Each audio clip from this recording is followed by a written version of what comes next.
UPA ప్రభుత్వం ప్రవేశపెట్టిన మహాత్మా గాంధీ ఉపాధి హామీ పథకాన్ని కలియుగంలో రాముడు లాంటి గాంధీ పేరును ఎలా మార్చుతారని మాజీ మంత్రి టి జీవన్ రెడ్డి విమర్శించారు. పథకాన్ని వ్యవసాయ రంగానికి కూడా అనుసంధానం చేసి అదే పేరును అలాగే ఉంచాలని కేంద్రాన్ని డిమాండ్ చేశారు.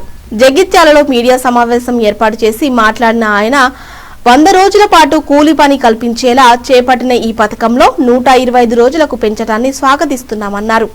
గత 20 ఏళ్లుగా గ్రామీణ ప్రాంతాల్లో అభివృద్ధి పనులు జరిగాయంటే ఉపాధి హామీ పథకంలోనేనని, అయితే గాంధీ పేరుతో ఉన్న ఈ మంచి పథకాన్ని పేరు మార్చకూడదని జీవన్ రెడ్డి కేంద్ర ప్రభుత్వాన్ని కోరారు.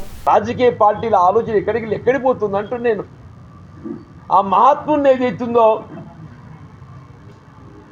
గౌరవాన్ని కుదిస్తామని చెప్పంటే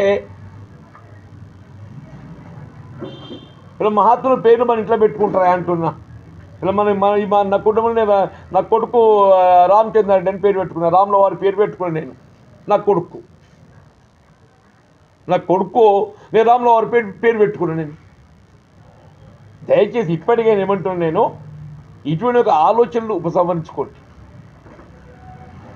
ఇలా మహాత్మా గాంధీ జాతీయ గ్రామీణ ఉపాధి హామీ పథకాన్ని మరి ఏ విధంగా మరింత విస్తరింపజేయగలుగుతాం ఆలోచించండి. దాన్ని ఇంకా మరింత ఏ విధంగా మెరుగుపరుస్తగలుగుతామో ఆలోచించండి. నిధులు పెంచడానికి ప్రయత్నం చేయండి, అత్యధికంగా నిధులు కేటాయింపు చేయండి. రైతాంగానికి అది తోడ్పడే విధంగా ఏదైతుందో ప్రేమిపేది రైతాంగాన్ని పనిదినాలలో కొద్దిసి ఇబ్బందికరంగా మారుతుందన్నటువంటి ఒక ఆలోచన చర్చకు వస్తున్నది. అది రైతాంగానికి ఉపకరించే విధంగా, రైతాంగానికి తోడ్పడే విధంగా ఏదైతున్నదో వ్యవసాయానికి అనుబంధం చేసి రైతాంగం ఏదైతుందో వ్యవసాయం విత్తనం నాటేప్పటికెళ్ళి కోతల వరకు వివిధ దశల్లో కూలి అవసరం ఉంటాడు.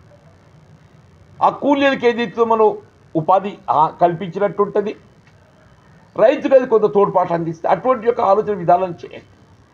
కానీ ఈ పేరు మార్పిళ్లతో మీరు ఏమో చేస్తున్నామని చెప్పి అనుకుంటే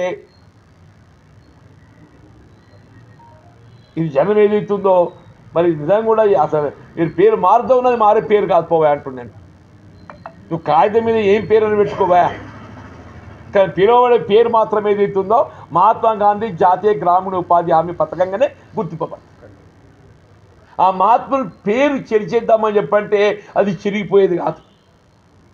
ఆ మహాత్ముల పేరు చెరిచేద్దామని చిరిగిపోయేది కాదండి.